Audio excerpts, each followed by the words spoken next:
اب دوسری مثال سمجھیں، اللہ کے نبی تشریف فرما رہے ہیں،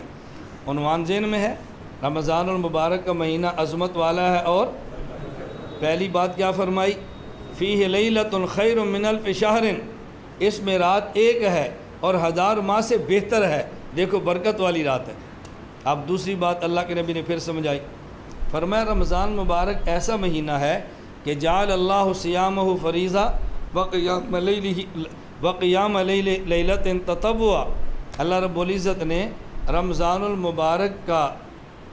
دن کو روزہ فرض فرما دیا ہے،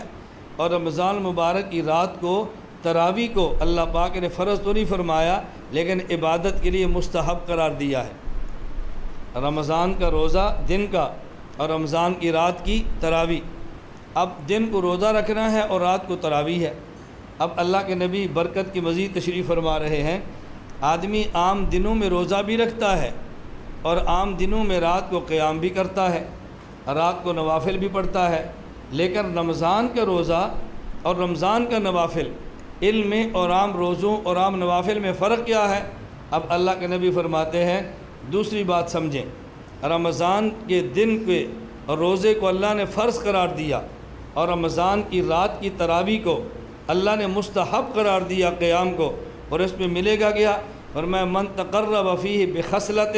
کان کمن ادی فریضۃ فیما سوا،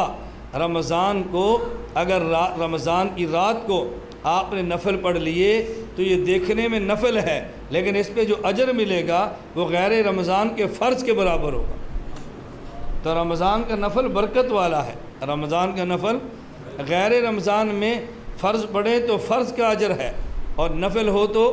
نفل کا اجر ہے، لیکن فرمایا نہیں رمضان میں رات کو اگر کسی نے رمضان میں دن یا رات اگر کسی آدمی نے نفلی عبادت کی ہے تو غیر رمضان کے فرض کے برابر اجر ملے گا۔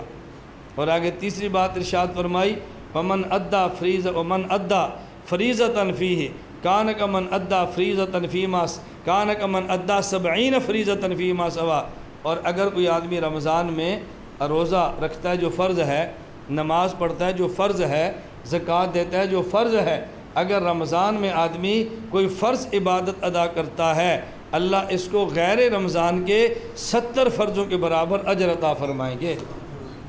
تو رمضان برکت والا ہے، نفل ہو تو غیر رمضان کے فرض کے برابر، اور اگر یہ فرض ہو تو غیر رمضان کے